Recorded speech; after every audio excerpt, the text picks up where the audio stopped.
یہ سوال غلط ہے، سنجیدہ سوال کریں۔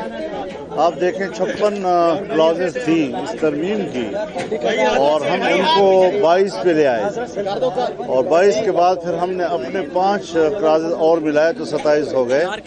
تو آپ اس سے خود اندازہ لگائیں کہ اس جو اصل ڈرافٹ تھا اور پھر جو فائنل ہوا تو اس پہ ہمیں کیا کامیابی ملی، اس سے آپ خود دیکھنے میں یہ آ رہا ہے کہ ابھی فی الحال میں تو خود اپوزیشن میں ہوں، میرا تو حکومت میں جانے کا کوئی ارادہ نہیں ہے، باقی اگر کوئی تجویز ہے تو اس کا ہمیں علم نہیں۔ مولانا صاحب، آپ کا جو کردار ہے خاص طور پہ آئینی ترمیم میں بڑا ہی اہم ہے۔ تمام پارٹیوں کا رجحان اور ان کے جو مرکز نظر تھے وہ آپ تھے۔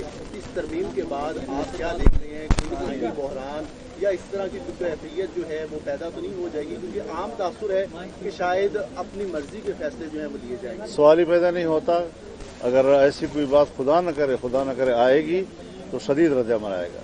سر، ابھی کچھ ڈیولپمنٹس ہوئی ہیں، عمران خان کی مسز جو ہیں ان کو ریلیز کیا گیا ہے، ان کی بہنوں کی باتیں ہو رہی ہیں، نرمی آ رہی ہے، آپ دیکھ رہے ہیں ایسی چیزیں؟ یہ خبریں جس طرح آپ کے پاس آ رہی ہیں ہمارے پاس بھی آ رہی ہیں، اور ہم تو اصولی طور پر نہ انتقامی سیاست کے قائل ہیں، نہ کسی سیاستدان کے خلاف مقدموں کے قائل ہیں، اور نہ کسی جلسوں پر تشدد کے قائل ہیں، نہ سیاسی ورکروں کی گرفتاریوں کے ہم قائل ہیں۔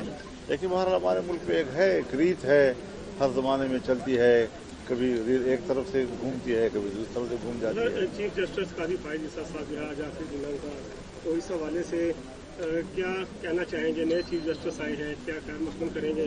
جو سابق چیف جسٹس ان کے حوالے سے کیا تحفظات رہے ہیں؟ میرے خیال میں انہوں نے اچھا وقت گزارا ہے اور وہ ایک غیر متنازع طور پر اس وقت اپنے عہدے سے سبکدوش ہو رہے ہیں۔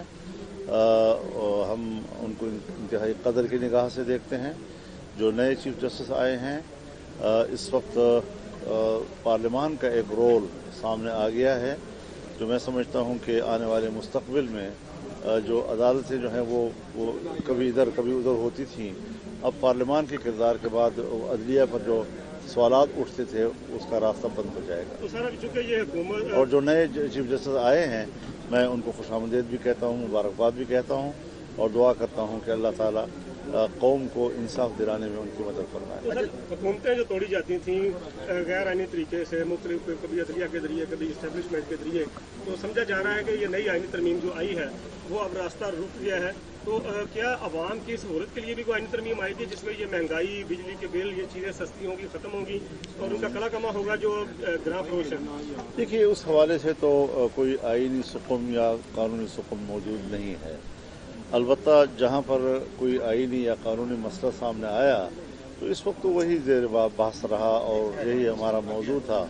اس کے علاوہ جہاں تک عوام کے مسائل ہیں، اس کے مسائل کے لیے وسائل پیدا کرنے کی ضرورت ہے۔ اب مسائل ہوں، وسائل نہ ہوں تو کام نہیں چلتا۔ ہم سمجھتے ہیں کہ جب وسائل بڑھیں گے تو پھر مسائل کم ہوں گے، اور اس کے لیے معاشی استحکام ضروری ہے۔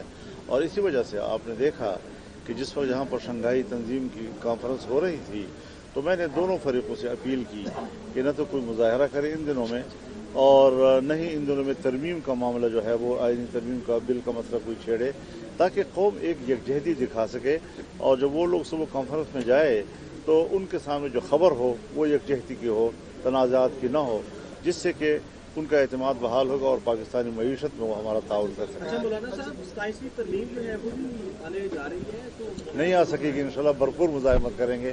یہ کوئی آسان کام نہیں ہے انشاءاللہ۔ سود جو ہے 3 سال کی اجازت کیوں دے دی گی؟ فوری خاتمہ یہ کورٹ کا فیصلہ ہے۔ کورٹ نے چونکہ 31 دسمبر 2027 کا ٹائم دیا تھا، تو اب یہ مسئلہ ہو گیا ہے کہ اس میں پہلے تو شریعت کورٹ کا فیصلہ ایک درخواست سے اڑ جاتا تھا، اب یہ ہے کہ باقاعدہ وہ سپریم کورٹ میں سنا جائے گا۔ اگر 1 سال تک وہ فیصلہ نہ دے سکا تو شریعت کورٹ کا فیصلہ خود بخود مؤثر ہو جائے گا۔